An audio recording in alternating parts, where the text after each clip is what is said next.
In the far northwest of Skyrim, on the mouth of the Karth River, is the iconic capital city of Solitude.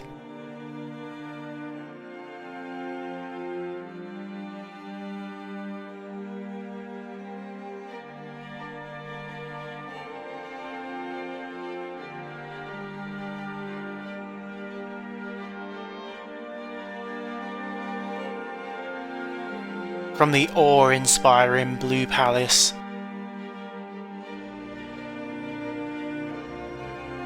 to the Imperial Legion's Castle Dour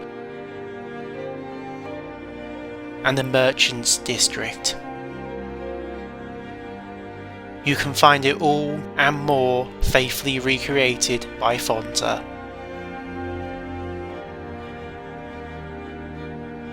The peculiar landscape of Solitude provided it with many geographic advantages, such as giving its port much needed shelter from the strong winds of the Ghost Sea to the north. And it is here in this port that you will find the main headquarters of the Imperial-backed East Empire Company. This monopolistic mercantile enterprise has sole authority to trade in certain goods like flint, raw ebony and glass, and Dwemer artifacts.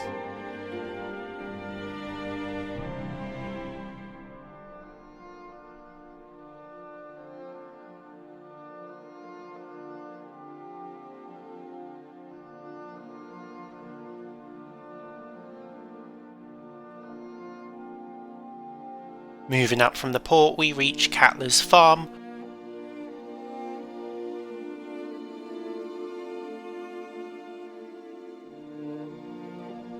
which also happens to be where you find Solitude stables.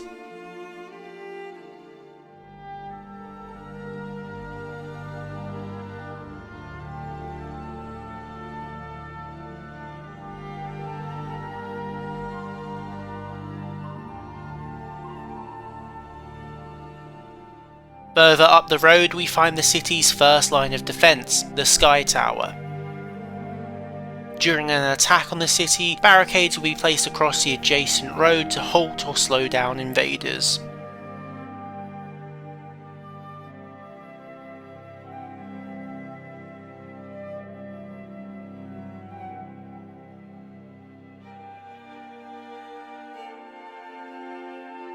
We now reach Upper Solitude, which is divided into 3 separate districts. The first of these is the Merchants District, or Well District, and it is located in the west of the city.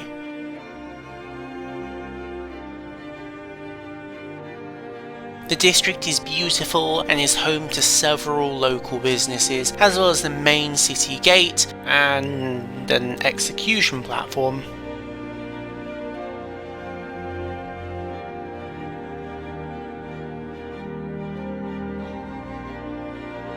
The Winkin Skeever is not just the best inn in Solitude, it is the only inn in Solitude and can be found just to the left of the main gate. Inside you will find a unique inn which has interesting vaulted ceilings, a double high wooden balcony in the centre and multiple flower pots containing death bells. The Radiant Raiment specialises in selling the most exquisite clothes for nobles.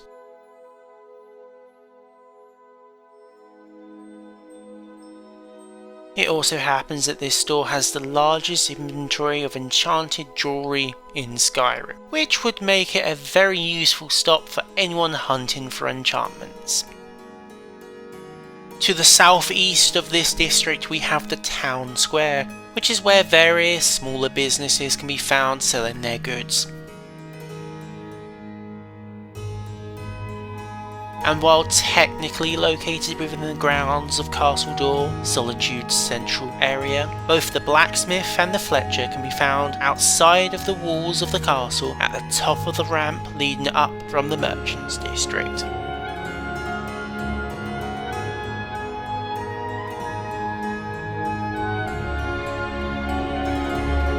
Castle Dour itself is separated from the rest of Solitude by high stone walls, with 2 gateways leading to the city districts. This area is where Solitude's Imperial military forces reside, and in the courtyard there are various practice dummies which are used during training.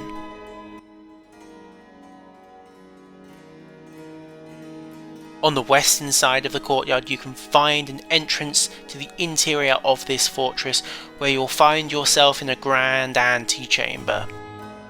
There are 3 different ways you can go from here. If you proceed straight forward, you'll enter General Tullis's war room.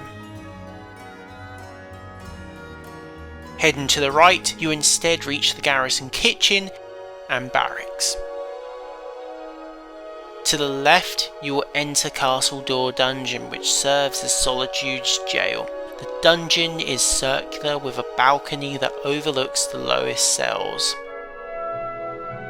On the eastern side of the courtyard there is the Temple of the Divines, which is the main temple of Solitude and Skyrim, housing shrines to all of the 8 divines.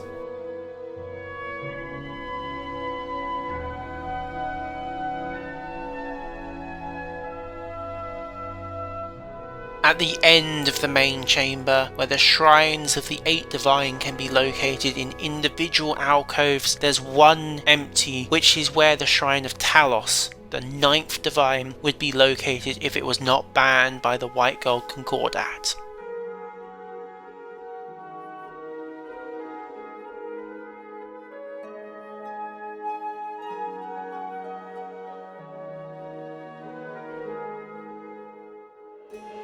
Another notable location within the castle grounds is the Emperor's Tower, which is reserved for when the Emperor of Tamriel is visiting Solitude.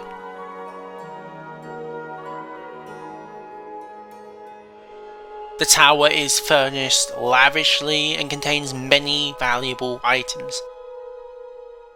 It is also directly connected to Solitude Windmill, which one can assume that it is an escape passageway as it exits outside of Solitude along the pathway that leads from the port north towards Solitude Lighthouse.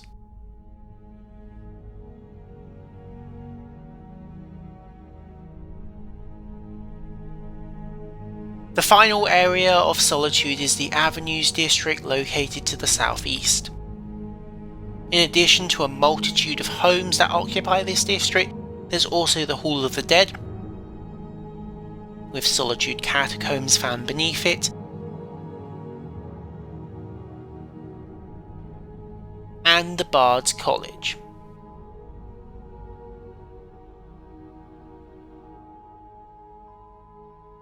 Which is where any aspiring bard starts out their career in tale telling or song.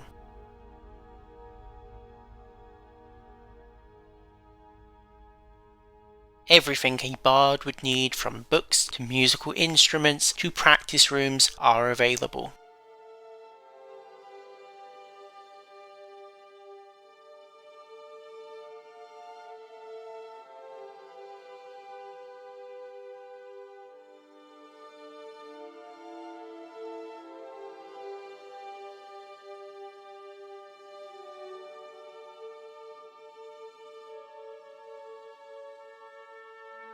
Last but not least, we have the awe-inspiring Blue Palace, which is the current seat of power for Solitude, Halfinger and Skyrim.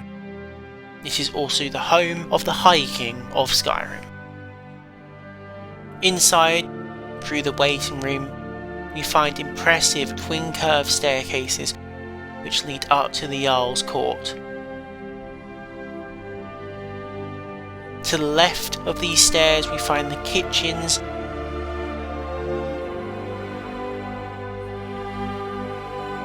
and a corridor leading to a private staircase, down to the servants' bedroom in the basements, or up to the bedrooms of court members and the Jarl.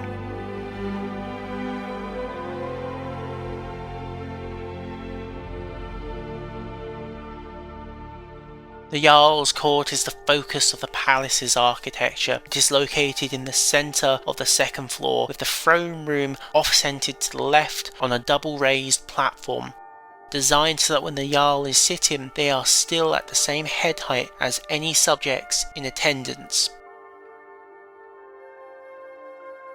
Finally, there is the locked Pelagius wing to the right. This part of the palace has been sealed off and uninhabited for hundreds of years, as Pelagius the Mad lived in this wing before becoming emperor, and it is said to be cursed, with the exception that servants enter once a year to get rid of any spiders.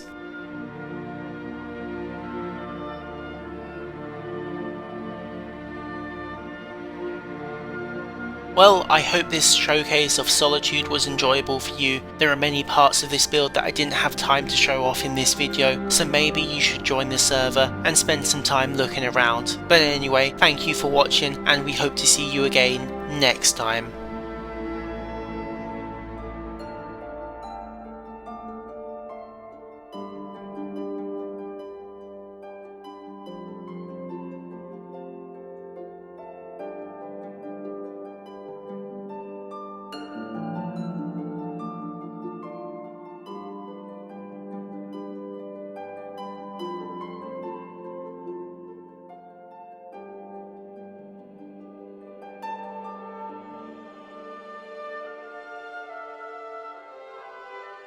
This city has a long history of madness and murder. The Wolf Queen, Pelagius, the death of High King Torg, and now public executions. My books tell the stories, have no doubt. As pretty as its streets are, as jovial as the bards may be, darkness is drawn to solitude.